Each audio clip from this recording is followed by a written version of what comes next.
I like the opening line of today's selection of the book of Isaiah, chapter 26.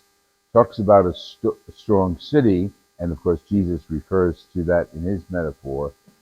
But the second paragraph goes on to say, trust in the Lord forever. And that's where we are right now, trusting in the Lord. In our world, if we look to compare our century to the century of Isaiah, when the people of Israel were returning home, and they were depressed and they were upset because there was nothing there to return to, the prophet gives them inspiration. The prophet encourages them. The world's a mess, and their world was Jerusalem. The world's a mess, but we do have a strong city. And the strong city is not the geography he's talking about. The strong city is people gathered together around the temple in faith. Temple's gone too. So it's the living faith of the people that he's encouraging. And he says, trust in the Lord, because we have nothing, but the Lord is the eternal rock. So in face of devastation, Isaiah is telling the people, get yourselves together. God is with you. God will help you. And God will take care of those enemies who are in high places. He'll knock them down. And the lofty cities that they built, he'll raise them. And they'll tumble to the ground. But he will raise us up because we are following the eternal rock. Go to Jesus, and he uses that metaphor of the rock, the solidness of our faith. And he's telling people, if you live the words I give you, you're building your faith on a solid rock.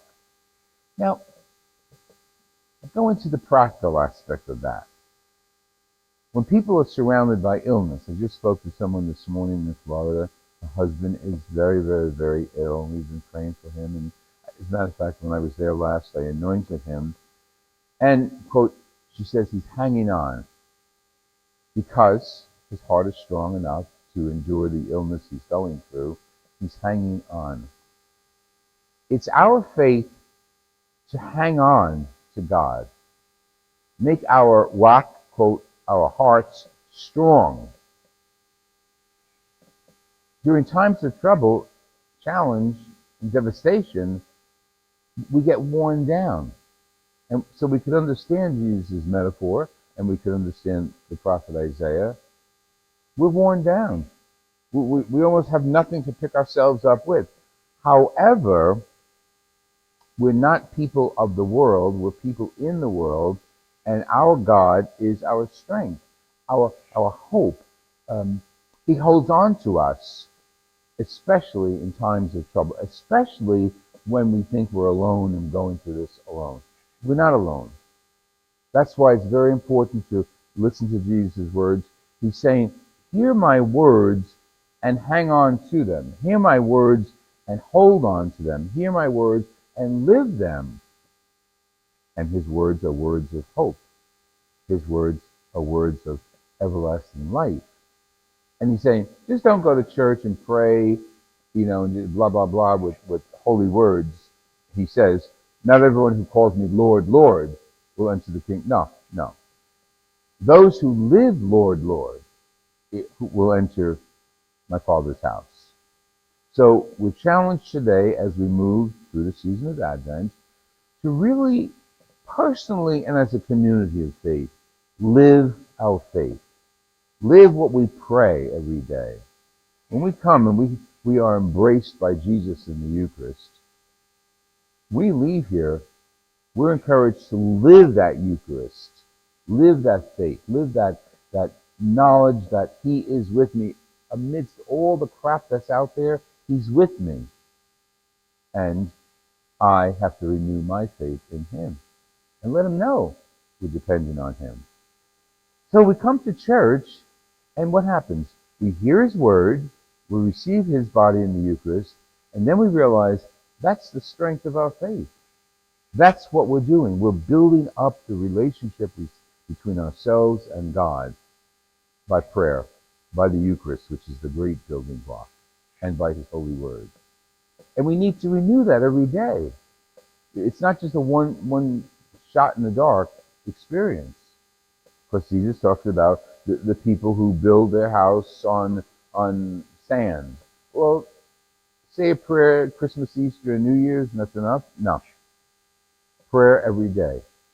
Whether it's formal prayer in church, in your home, or informal prayer. Speaking to God while you're on the bus. Speaking to God while you're walking the streets. Letting people know that our faith is built on solid ground, and our faith is built on God, according to Isaiah, the eternal rock. It makes a difference. It's not just hope in the darkness. It's not just blindly following, like our eyes are closed and we're just feeling our way along. No. Looking at ourselves and realize God is with me and I'm with God. And he doesn't leave us because he's the solid rock of our faith. This is Advent, a time to renew that commitment to God. And the irony of it is he gave his son to us as a baby. What could be more undependable than a baby? They're spontaneous, they're beautiful, and all that good stuff. But you can't depend on a baby. You can depend on a person who's thought it through. But he gives us Jesus to continue the reality of the irony of us in the world putting our faith in God.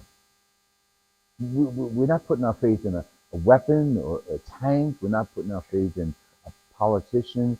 We're putting our faith in that he's no longer a baby, but that baby Jesus who grew up to be our God and grew up to be the eternal rock.